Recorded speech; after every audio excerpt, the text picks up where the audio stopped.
All right, now let's get over to the pay-per-view, AEW Double or Nothing. Like I said, I didn't really watch the pre-show. The pre-show was like 2 hours long there too, which I think is egregious. I think both WWE and AEW having 2 hour pre-shows is criminal.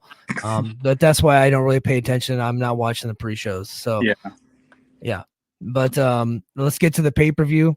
They opened it up, man. They went right away on this one. They started off hot. The AEW International title, aka the Western States Heritage title. Will Ospreay defeats backbreaker guy Roderick Strong. In 1757. That's a good time for a match. Remember that Randy Orton, 1757. I thought this match was tremendous. I loved this match. Yeah, I thought it was very good. I could have done with all of the shenanigans, done without it. Wardlow looked like such a geek setting Ospreay up for the power bomb, and then just like the ref turning around and seeing him. Well, and then the ref grabbing Will Ospreay and just tossing him like he was a baby. Yeah, like he was a toddler. Made Ospreay look like a geek too. Yeah, I could have done without all of that. I don't know. It felt like they wanted shenanigans early to give the ref an excuse to kick everybody out. Just, kick everybody out before the bell rings. Pretty easy. Yeah, just make it Continental title rules. Okay, guys, no interference today. Yeah, just do that. Yeah, because once they were just wrestling, Ospreay is amazing. Roderick Strong is very good. The match was very good. Yeah. I was just annoyed by the shenanigans, but they did that early, got it done with, moved on. Ospreay did almost kill himself. Yes. Dude, I was really worried that we were going to start off with like AEW's biggest signing getting paralyzed in the first match. Yeah.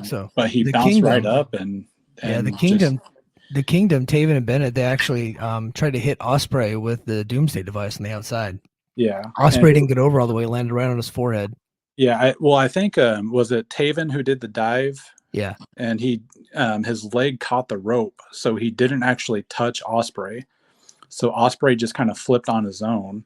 And without that extra momentum of somebody carrying him over, he just landed right on top of his head. Yeah. So this was the opening match of the show. Shenanigans already in the first match. That's going to be a theme of the night. Over half of the matches had some type of either outside interference or shenanigans in the matches. But of the matches, as far as in the ring goes, this was for me the best match of the night. Yeah, I can see that. Yeah. But Ospreay is now the international champion. We'll see where that takes him next. I don't think he needs to be messing around with these, undercard bullshit titles, but that's how they're going to try to build Ospreay. So yeah, we'll see what happens now. And now that Roderick Strong's no longer the champion, it's probably time to get rid of this Undisputed Kingdom gimmick because it died. Yeah, it's not working. All of the Undisputed Kingdom guys looked like geeks on this show. If Adam Cole wouldn't have got hurt, maybe it could have had some legs to it. But when your leader is cutting promos from a wheelchair for the first couple of months, it doesn't come off good. I do wonder I think they should unify two of those mid-card belts at some point. I think Ospreay would be a good guy to unify them. I don't know which one. Continental. So if they decide to go Ospreay and Okada at All In and then unify those titles, count me in. Yeah. I would like to see them wrestle Edge, but Ospreay versus Okada would probably be the way to go. And they don't need both of those titles. You've got 3 mid-card belts, just AEW mid-card belts. That's not to mention whenever the Ring of Honor mid-card belts show up and the New Japan mid-card belt shows up and the Mexico mid-card belt show up. Like, they've got so many mid-card champions. Ospreay versus Okada at All In, unifying those belts, absolute money. Put me in for that. Yeah, count me in there. Next, we go to the AEW World Trios title. Speaking of belts we don't need. And 9 belts in that match. Yeah, / Ring of Honor World 6-man tag team titles. We got, wait, you said 9? That's only 6. Well, they were holding 3 different, each person was holding 3 belts. So what other, do they have like a AAA Hell, I don't know. Yeah, they were all holding 3 belts, I believe. Huh. That's weird. But anyway, the Gangbang Gang, Austin Gunn, Colton Gunn, and Jay White defeat the Death Triangle. Now, old Pac has taken some L's here lately. I wonder Yeah. when his deal's up. Yeah. Um, yeah, so I honestly I did not like this match. I didn't think it was only 12 minutes. It was just kind of there for me. Like, like they kicked out of stuff and they did some moves. Yeah. I didn't really care though. I think it's criminal what's happening to Jay White in AEW. Yeah, I really do. yeah. I thought his initial when he came back as the Switchblade in New Japan, I thought it was terribly boring. It took me about a year to come along with it. Really, when he grew the facial hair and didn't look like so much like a toddler in a grown-up's body, it really caught on for me. He's one of the best technical wrestlers in the world, and he's out running around with the Gangbang Gang and doing matches for the most meaningless of titles since the 24/7 title. It's criminal what's happening. I honestly didn't watch most of this match because it was just so boring to me. I probably would have put the titles on the Death Triangle. I just, for those titles, I think they're better for it, and I would try to move Jay White onto something singles related, but Yeah. it is what it is. I guess there's a reason I'm not booking the show. Yeah. I don't know. It got 6.22 based on 194 votes from the cage match. So it's kind of like middle of the road. And that's kind of what I like. I thought the action was pretty good at times. And then of course Juice Robinson had to interfere. So it's like second match in a row. Yeah. Interference. Which again, theme of the night, interference. Yeah. But next we go to and I'll be honest, like the world trio, the trios title match, I just didn't feel like it should have been on the show. In fact, there were 3 matches that just should have not been on the show, and I thought it would have made the show much better if they would have cut down interference and cut 3 matches. It would have been a much better show if they'd have cut this match, the Orange Cassidy and Trent Beretta match, and the Chris Jericho match. Those should just get rid of those matches. You don't need those matches. And then you remove some of the interference, and I think you have a much better pay-per-view. But yeah, so yeah, theme of the night, interference. Next we go to the AEW Women's World Title match. Toni Storm defeating the Charisma Black Hole, Serena Deeb, in 15 minutes. A little bit better than the last match. I think like they work. You know what we totally missed? What's that? We totally missed the MJF. Deal in between the 2 matches because I'm reading cage match this time. Yeah, we did cover that at the beginning. Yeah. I didn't know if you wanted to go back to it. We did cover. Yeah, no. After this match, we'll talk about the MJF promo, but because that happened right after the Ospreay match. But yeah, so I think that like they wrestled pretty well. Mm-hmm. I just don't think anybody cared. Yeah, they definitely felt like the second tier women's title match on the card. I don't think anybody in that building thought there was any chance that Toni Storm was going to lose. And when you have something that's so blatantly obvious, it does hurt the match a lot. Serena Deeb, she's one of those, like, she's technically good. She reminds me a lot of Natalya, right? Not a whole lot of charisma there. She's technically good, but everything she does is so damn slow. That spot, in the corner where they run and then, she puts her foot up and then uses her other foot to kick the foot down and bring your opponent down before you kick them. Yeah. That takes like 5 seconds every single time. It's supposed to be a very quick action, and it's just so damn slow. And, and that part of that is that she's a teacher of wrestling. She's a very good teacher. I don't know. This match didn't really fit in here to me. I would have probably taken it off the show. I wouldn't have had both women's belts on the same show. Yeah, but if they didn't do that, there would have been an uproar. I just found Serena Deeb just to not be a very good challenger. Yeah. And they tried to make Deeb the babyface, and then now very clearly Tony's the babyface, and they didn't make Deeb go full heel. So it just the psychology was just off. Yeah. But like I said, I thought they wrestled a good match.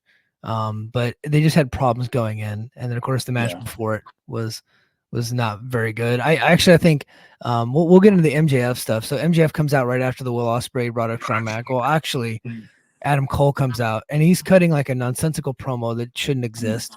I don't know what he was getting at, but it was just a way to introduce MJF. MJF comes out, takes out Adam Cole, spits on the mask, cuts the promo that we talked about. And I thought after that it was so hot that the crowd needed a break. And I felt like they took a break over the next two matches. Yeah, I agree. The entire Adam Cole promo was to tease that MJF was there. Because it did kind of get out. It was on Reddit that he was spotted in Phoenix, and everybody's like, well, it's too soon for him to come back. They said 9 months. It's like, well, there's a possibility that maybe he was lying about how hurt he actually was. Yes. And flying into Phoenix, I don't know how far of a drive that is to Las Vegas, but it's 2.5 hours. Yeah, pretty manageable. Yeah. That's like a Midwest afternoon, driving somewhere. So not too bad. I think a lot of people knew he was going to be there when stuff started leaking out throughout the weekend.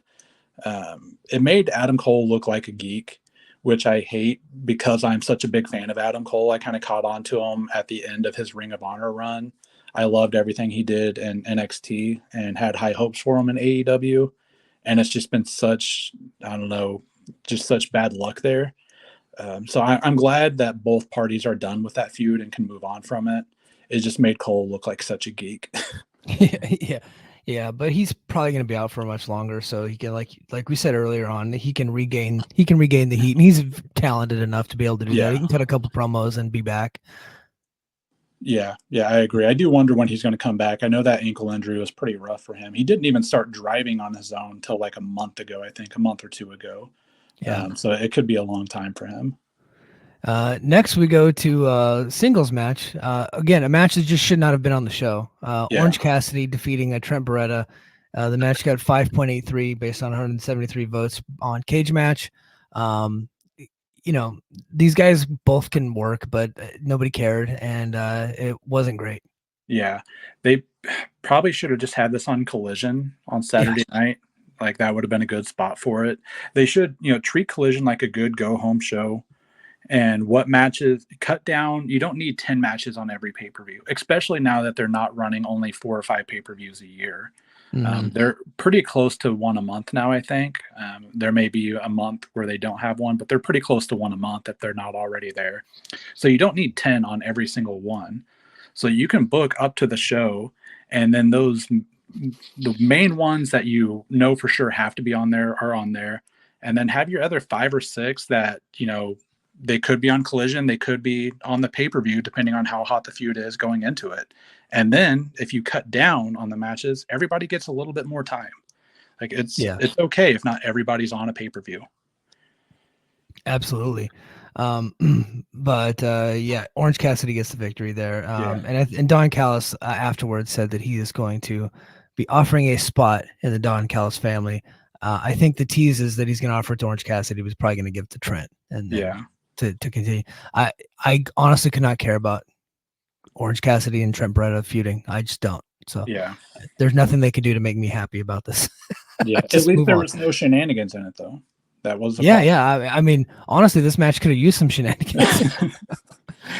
could have used a little speaking of shenanigans, Chris Jericho, the FTW. I think FTW stands for Fat Titty White when it's on his waist. But FTW champion Chris Jericho defeats Hook and Katsuyori Shibata in one of the worst AEW pay-per-view matches of all time. The fact that Shibata is a part of this is embarrassing to me. He's one of the all-time greats. Like the guy goes from having his brain cut open after a match with Okada to this bullshit. Imagine thinking like when Shibata was out and we were like, he's never coming back. And then we find out that AEW is going to bring him back. Like, oh, this is great. And then this is the shit that they do with him. Like, it's embarrassing. He was throwing dice at Chris Jericho's butt. Yeah. And then he's losing inside of a trash can because Chris Jericho recruited, sawed off Brian Keith, the Desperado or the bounty hunter or whatever he's doing. But this whole thing sucked. And one thing, Big Bill, I think, almost got impaled by the legs of the table. Yeah. Like, did you see how close that was to like It- just landing directly in his back? oh, dude, it was pretty disgusting. And then Shibata tried to do like a superplex off the top rope. He tried a superplex hook off the top rope on a Jericho through a table. He completely missed the table. Yeah, no. So they were trying the rolling Death Valley driver. Okay. And I think what happened, if you go back and watch, I think Jericho's stomach absorbed too much of the blow and pushed back to where none of the inertia went down to Yeah. break the table. So not only was it a bad match, like people almost died on multiple occasions. And just another thing, watching Hook, like, I don't know, I think he's been wrestling close to 3 years now, at least on TV. I don't know when he started training. The guy still does 3 moves. Yeah. Like, he has less moves than like prime LOL Cena wins John Cena. He does what the red rum chokehold. He a Northern Lights suplex, and what's just the overhead suplex? T-bone, yeah. Yeah, the T-bone suplex. That's the only 3 moves the kid has now. Yeah. Yeah. Well, they're bringing him along slowly. Yes, very, very slow. I think he started wrestling him and what's the other blonde in WWE? They've got so many. Tiffany Stratton. Yeah, Stratton. Hook and Stratton debuted, I think, 1 month apart, and she is so much further along than him. Well, she's also probably had 3 times the matches. Yeah, Hook really needs to. Somebody needs to force him to get out on the indies, or they need to start. They can't do a full house show tour in AEW. They tried that and it didn't work very well. NXT does like small tours in Florida where, just 500 to 700 fans. I think AEW could do that too, or just do a residency in Daly's place for small house shows and force some of your young guys to just work 1 or 2 times a week outside of TV, because a guy like Hook really needs it. Yeah. He definitely doesn't have enough matches under his belt for as long as he's been on TV. Yeah. Next we go to the IWGP World Heavyweight Title Eliminator match, which stands for just a regular match. We have a John Moxley defeating Konosuke Takeshita, and what I thought was a pretty good match actually. But obviously I'm just a big fan of these guys. Yeah. I'm glad that it was on the pay-per-view, because I think you need Moxley on the pay-per-view, so I wouldn't say that it was a match that didn't need to exist. But once they put the Eliminator tag on it, it made it not important. And you already knew that Takeshita was not going to win this. So it was like the outcome was never really in doubt. With that said, I still thought it was a pretty good match. It had a little bit of shenanigans there at the end. Takeshita tried to use the chair, and then Moxley ended up using it on him, actually gave him the DDT and got the victory there. But overall, I thought this was a pretty good match.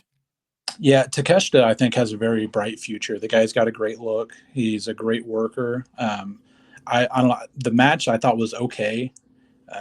At the point where they were doing, really hard forearms, I thought it picked up a little bit. Takeshita's great at that hard hitting style. I wouldn't mind seeing him if they don't. I'm assuming they're not going to actually unify the titles. I wouldn't mind seeing him versus Ospreay at Wembley, because they're both part of that Callis family, right? Yeah. So I think that would be great. But they already did the match though. Yeah, but they can run it back in a bigger stadium and just make a bigger deal out of it. When one of them is going to split away from the Callis family, I would assume it's going to be Ospreay at some point. Yeah.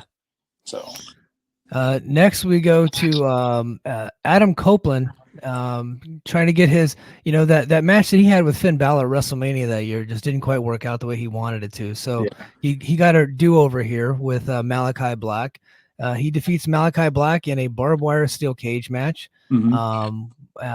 We didn't really have much chicanery in the Moxley match, even though they did get the chair involved. But this one was towards the end of it was chock full of it. You had the return or the debut of Gangrel in AEW, because he came from under the ring. I almost called him the Judgment Day, but the House of Black. Brody and Buddy Murphy ended up getting involved because Edge got kicked through the door and opened it up, which is so cheese. But honestly, I really liked the match. I think Adam Copeland did something really bad to his knee when he came off the top of the cage and tried to elbow drop Malachi Black, who was wrapped in barbed wire. But he landed on his ankle. It looked like he landed on his legs pretty bad. He was limping after the match. But I honestly, I think that the show really picked up here. I think the FTW title match was so bad that it sucked the wind out of the show. And Moxley and Takeshita tried to get him back, and they couldn't really get him all the way back. Yeah. I thought this match got him all the way back, and I thought by the end of it, it was very cool. And I even enjoyed the Gangrel stuff. I thought, but I'm like an old Gangrel fan, I guess. But I thought that was pretty cool. But it was just another match that had interference. Like at this point, we're sick of the interference. Yeah, I think if you take the interference out of the other stuff, like out of the other matches, it makes this match look much better. But because you had so much of it already, it was just one of those like, oh, okay. Honestly, when they left the cage, I thought the match was going to be over because I'm just so used to those rules, I guess. Like if you leave the cage, the match is done. That's fake WWE crap. Yeah, and they didn't do that. Wrestling, bro. Well, because the cage is supposed to keep you in the ring, right? Like the match, like the whole point of the cage is so you can't leave and nobody can get in. Like the fighting is in the ring. You don't escape the cage to win. That's a coward shit. Yeah, that's how chickens win their match. Right. I thought the Gangrel stuff was cool. Edge said he had wanted to do that, I think, at WrestleMania, and somebody told him, well, nobody's going to remember who Gangrel is. I think they're wrong. I think a lot of fans would have popped for that at WrestleMania. Mm-hmm. I did think it was really cool. Just a small moment between, two friends there. Gangrel raised Copeland's hand and tried to take a step back, and you could see Copeland like wave him up, like, no, like come up here with me. I thought that was really cool of him because Gangrel was a big part of him getting over in the early part of his career. The whole Brood thing was great for Edge and Christian. And I thought that was a really cool moment. I do wonder where Malachi Black goes from here. I think Fightful is the one who reported that he might have an option coming up this year. A little bit of time added for previous injuries, but he might have an option at the end of his third year that AEW could pick up for 2 more years or let him go. He just turned 39. Doesn't seem to really want to be there, so I'm kind of curious where they go from here. They should have cut loose with this guy 2 years ago, honestly. As soon as he asked for it, they should have let him. Yeah, they should have been like, okay, you can go. But I think they were just out of spite because they knew that the reason why he was wanting to go is because Triple H was recruiting him to come back. Yeah. And so they didn't want to let him go. And really, they should have just like, go ahead, because what are you losing really? As of right now, there's no real return on investment. With I think that was this is his first singles match in 3 years on pay-per-view. Yeah. And honestly, he couldn't even do like a regular job to Adam Copeland of all people. In fact, he just passed out. He wouldn't even tap out. He did the pass out gimmick. And it's like, dude, he just needs to go. AEW needs to move on. It didn't work. I honestly thought the House of Black is really cool. I think it's a cool gimmick. But unfortunately, you got this idiot, Malachi Black, leading it. And it's never going to be what it could become because he just doesn't like to do business. The guy just doesn't want to lose, and he's been a baby. He wanted out of his deal pretty quickly after he got there. He wanted to go back to Papa H. So let him go back. Cut the leverage. Just don't even negotiate. Just let him go. Yeah, I mean, if they have an option, just let him go. Like, that's like it's built in for that. I guess I could understand not wanting to release somebody. You don't want to set precedent that if somebody's a little unhappy, they can just ask to be released and let go. Like, you signed a contract, you committed to us, we committed to you. I kind of get that, but you have an option built in, don't pick up the option if he wants to go. It's not like they're going to be losing anything from it. The House of Black, they can just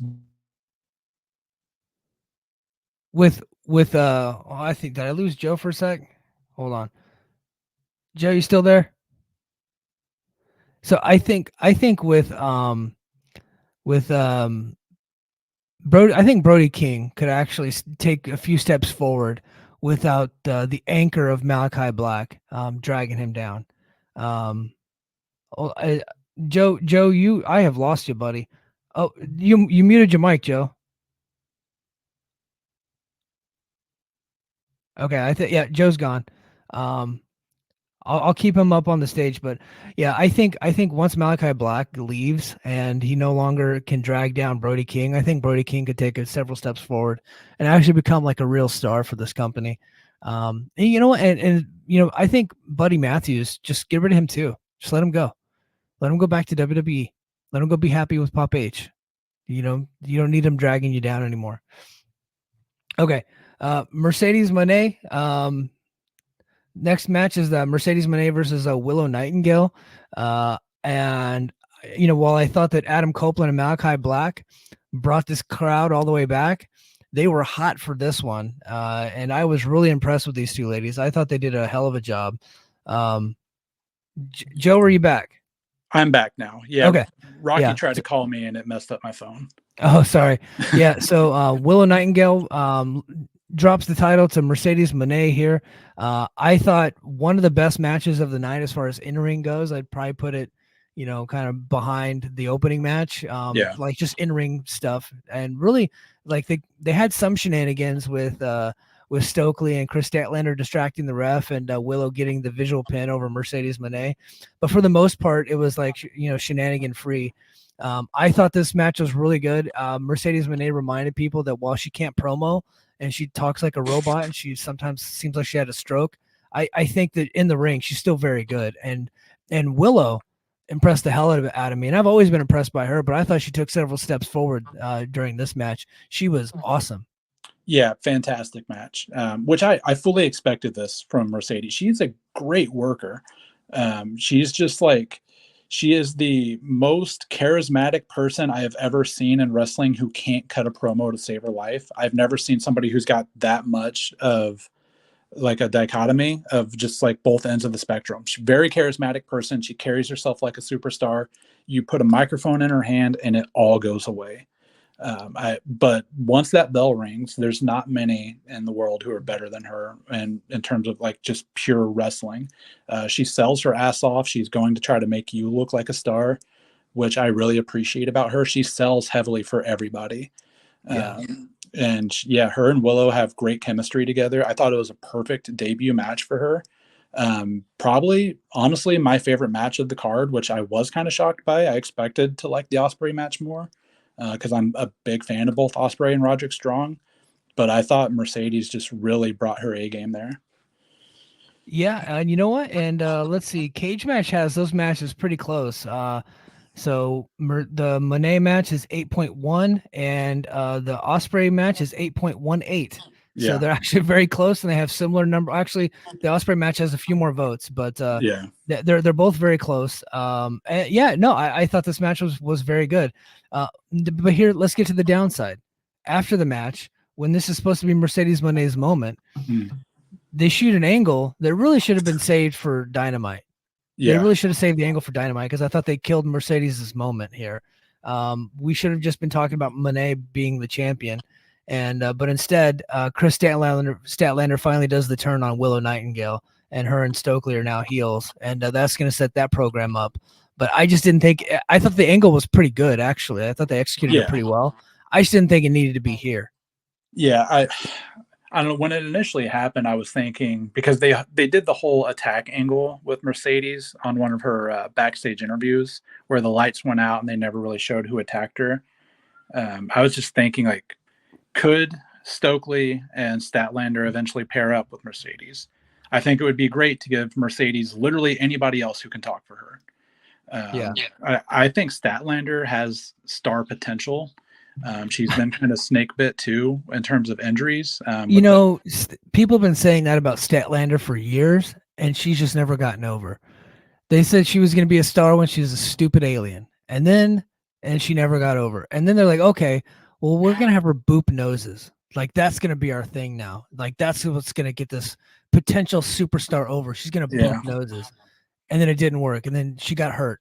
And then she comes back, and she defeats Jade Cargill, right after Jade had just had a match already. She defeats Jade Cargill. Like, okay, now is finally going to be the time that she gets over. Nope, still didn't get over.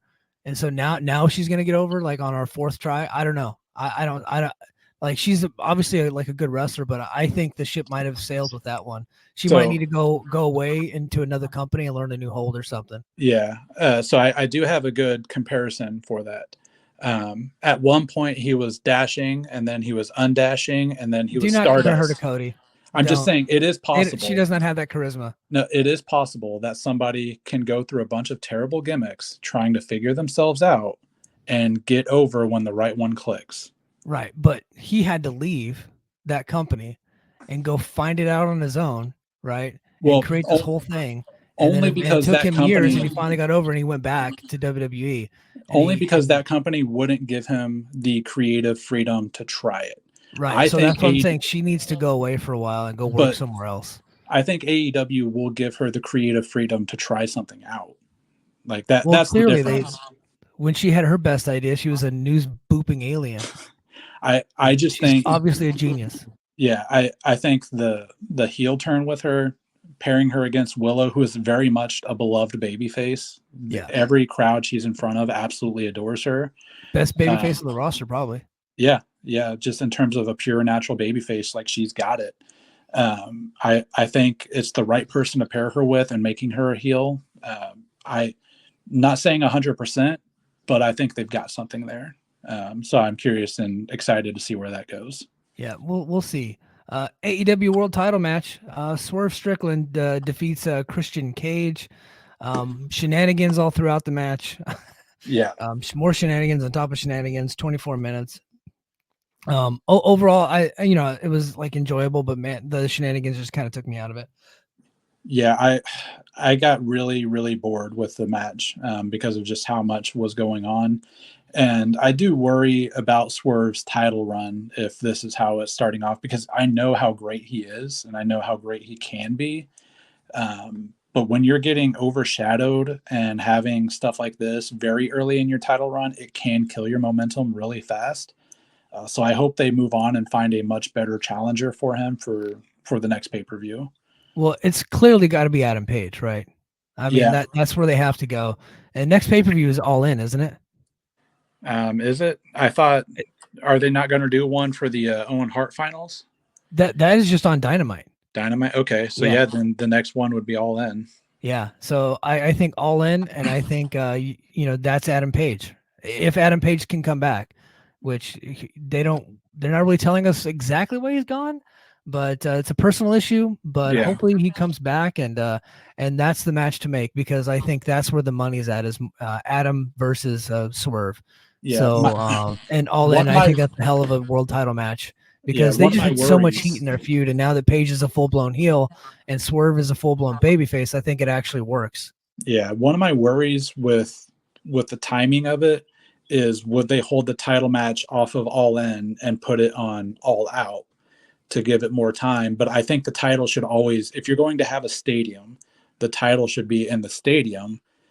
I just wonder if the Elite storyline is going to take up so much that they'll want that in the stadium and it end up main eventing and take away from the title shine a little bit.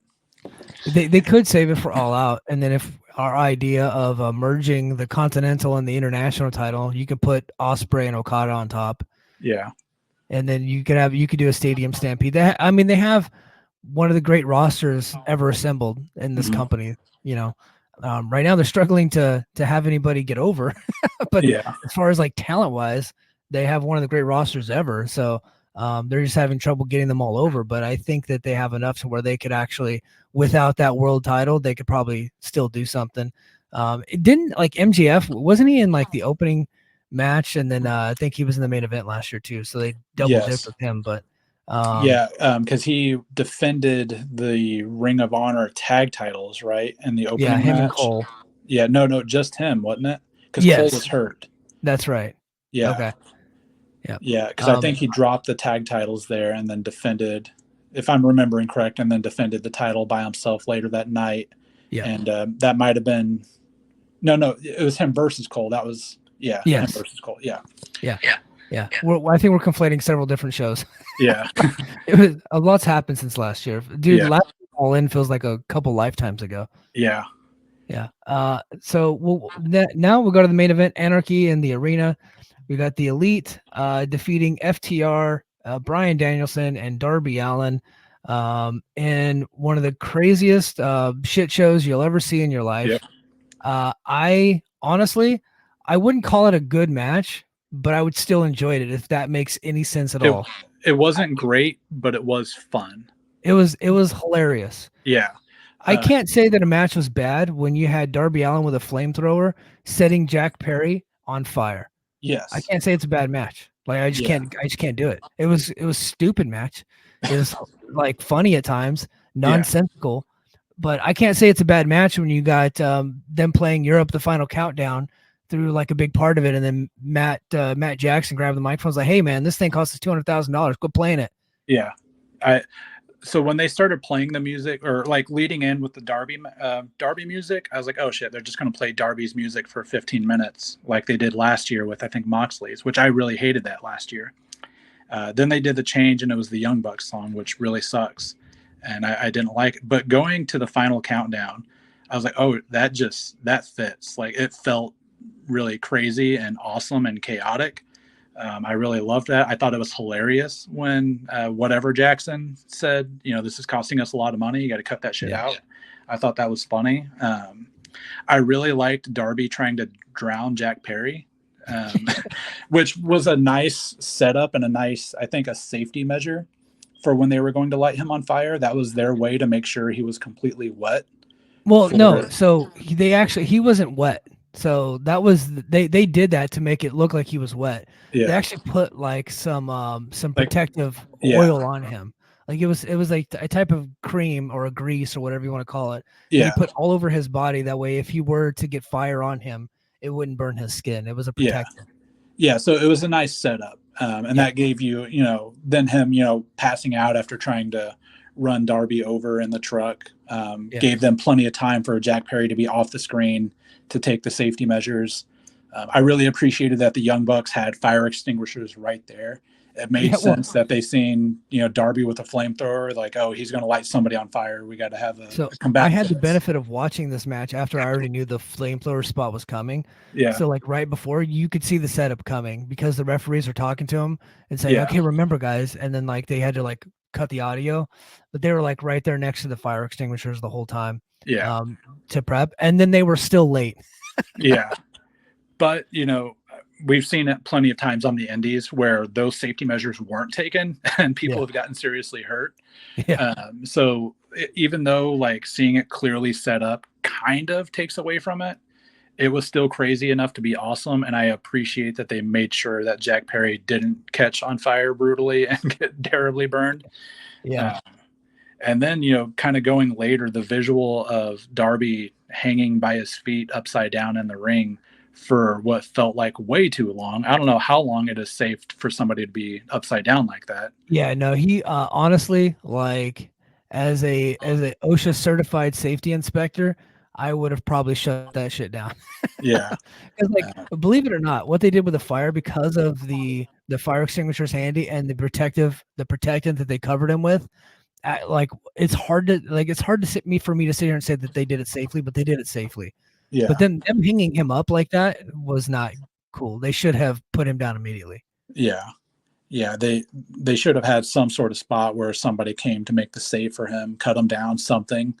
Because that's a lot of blood rushing to your brain. And I don't think Darby can afford to lose any more brain power than he already has. So yeah. The guy's already lost enough brain cells throughout his life. Yeah. But I think I actually clicked off of Cage Match. I don't know what Cage Match rated it as, but it was like right in that 8.18, 8.14 range. Yeah. I actually like is embarrassingly so enjoyed the match for the car crash and the chaos that it was. I thought it was a good way to end the show. The Elite get the victory. Minor complaint, Jack Perry gets set on fire and then ultimately gets the pin. The fire probably should have kept him out of the match. Yeah. I thought that psychology just doesn't work for me, but it didn't really take away too much for me. But I did see some complaints about that. I'm like, yeah, I get that. Yeah, I could see that. I did think it was funny that it was Team Elite versus Team AEWWE. It was three WWE guys in that match defending AEW. Well, FTR I think at this point has already spent more time in AEW than they did on the main roster WWE. Yeah, on the main roster at least. Yeah. But they were in WWE for quite a long time. Yeah. I don't even see them as WWE guys anymore because I think they're far more going to be known as FTR than they will ever be known as the Revival. Yeah. I think the match could have could have done with Eddie Kingston. I'm not a huge Eddie Kingston fan, but I do think it would have been a little bit better and had a little bit more heart if he was in it. But ultimately, Darby was still hurt. You could tell. Yeah. He honestly, like, he did the dive off the entrance way, whatever they call it, the balcony. He did that, but he didn't really do like much wrestling in the match. Yeah, he actually did a lot of like hiding and like hanging, and then he set somebody on fire. But like he actually got ran over by a bus again in the thing with their skit that they did. So I think that, had Eddie been in it, he probably would have been more active and more involved because he's really good at these hardcore matches. But so is Darby. Darby rules. But he's still hurt, so he couldn't really do much. Yeah, I totally agree. But aside from that, like, this will be one of those matches that, like, it's not some 5-star classic, but I think it will be better remembered than a lot of 5-star matches that'll happen this year, if that makes sense, just because of the moments that stand out. Yeah, it was definitely a polarizing match. I saw a lot of people hating it and a lot of people loving it. I'm like, I know this is bad, but I still enjoy it. I know it shouldn't have happened, but I'm glad it did because it made me laugh. And look, Darby, and I challenged AEW when Darby came out with the flamethrower. I was like, he better use that in the match, and I'll be damned, he did. Yeah, and they did it perfectly. Did you see the video of Tony Khan rolling all the way down the entrance ramp? He should never be on TV ever again. Yeah. So he is an embarrassment on television. They didn't put it. Look, he's a good owner of a company, and for the most part, like, I know he's having, like, 2023 wasn't great, and like he's having a down year this year too as a booker. I think bookers get burnt out, and they usually really switch bookers out every year or so. Like, back in the territory days, they would do it every 6 months, right? Yeah. And they would like refresh the roster. He's clearly very burnt out, and he's running out of ideas. But for the most part, great owner, great booker, probably a solid dude. Doesn't need to be on television. Terrible television performer. Get him off the TV. In fact, the team AEW, everybody wants to know like who the protagonist is of Team AEW. It's him. Yeah, he's turning himself into a babyface character on his television show, and the problem is he's not a very good television character. Yeah, and I think a lot of AEW fans kind of like what you said, like, you know, good person, good owner, but a lot of AEW fans probably have negative feelings towards him right now because of how the show has been portrayed. So he's putting himself out there as the babyface. It was just funny seeing that because they didn't show it on TV. They very clearly didn't want that on TV, but like they pushed him down the ramp and then he rolled himself all the way down and then ran up the side of the ramp and was like ducking, you know, trying to not be on camera, getting backstage. I thought about actually playing that on here, but I was like, you know, it might get us a copyright strike. So I didn't do it. But overall, what are your overall thoughts on Double or Nothing? I thought it was a fun show. there's a lot of AEW pay-per-views I watch where I think like, man, half the card really sucked. Like it's usually it's very good or very bad. I didn't think this was that. I thought most of it was good to very good. There was 1 or 2 matches I could have done without, but it was a fun show. Could have been a little bit shorter. You know, I don't need to take 4.5 hours out of my Sunday night to watch it, but it was fun. I thought they had a really strong finish. I think that AEW has, as far as consumer confidence for what they do for pay-per-views, they never miss. Yeah. And as far as overall quality, I would say this was a down show. It was just way too long. They should have cut out like 3, maybe 4 matches and cut out some of the interference. So I'm like thumbs in the middle towards, you know, inching towards up. I thought the main event for me was just so much fun. I can't say it was a bad show. But to my expectations of AEW, I didn't think they lived up to those expectations. And those middle matches that really should not have been on the show kind of, you know, drug it down for me. But AEW like typically can't miss. Like Revolution and Dynasty, both back to back, those pay-per-views were incredible. Like every match was good to great. They always have amazing matches on these shows. There's always like 5-star matches on these shows. I didn't think they had one on this one. They probably had a couple that were like, you know, like 4 and above, but for the most part, you're not really getting the crazy awesome matches. Too much interference and way too long for the most part. But that doesn't mean I didn't I still have fun watching it. Yeah, when I still had fun. So thumbs in the middle, like C+, B- for me on this deal. And I think, you know, based off of what Cage Match was saying, I think they probably would agree with that. But I think overall a fun watch, and it was fun to cover. But unfortunately, Joe, we have to end the show on a sour note. I don't know if you're even checking Twitter, but I just got this notification on my phone. Hall of Fame center Bill Walton, NBA, died of cancer. He was age 71. That sucks. Yeah. I wasn't old enough to watch Bill Walton play. He was on commentary a lot during games I watched, and his son Luke actually played for the Lakers in the early 2000s. He coached them, and we're not going to remember that. We're going to remember when he played for the Lakers. Yeah. And he hit a couple big shots in the playoffs there. Bill Walton was always very knowledgeable, a very, very good personality. So that's a shame. And, well, probably, when I was a kid, he was my favorite, NBA color commentator. Yeah. I loved his commentary. He was like before my time too, as far as watching him play. So I don't think I ever got to see him play on television, but I always got to hear his commentary, and I thought he was great. Real fun guy to have on your on television. He's going to be missed. Obviously one of the all-time greats, Hall of Famer Bill Walton has died at age 71. That it broke while we were on the air. Obviously we're a pro wrestling podcast here, but everybody knows who Bill Walton is, man. The guy's an absolute legend. Yeah. That's a shame. Hope his family's doing well. It's always, especially, did I see, was it of cancer? If I seen that in the tweet correct, that's just cancer. Cancer took him out. Just a big fuck you to cancer. Yes, absolutely. But hey guys, that's gonna do it for us on the free version of Overtime with Mike and JD. Sans JD, we put in Joe, cousin Joe. For those wondering who Joe is. Please go to patreon.com/the Mike and JD show. That's the best way to support the show. $5 a month. You can get all this content and more for just $5 a month, and it's early and ad free. Also stay tuned for this coming up Thursday night. JD and I will be back. We'll be live on the Voices of Wrestling Network, as well as this YouTube channel. And then of course the audio comes right to Patreon. So please support us there. You can get us on Apple Podcasts, Spotify, or wherever you get your podcasts. I also have on the Patreon right now the full episode of Brace for Impact that broke over the weekend. I recorded that on Saturday morning, and that was one of the funner episodes I've been able to do.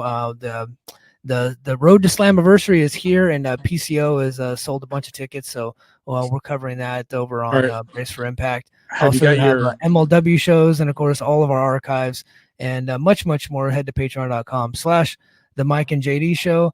That's gonna do it for us, folks. Thank you very much, and until next time, mahalo.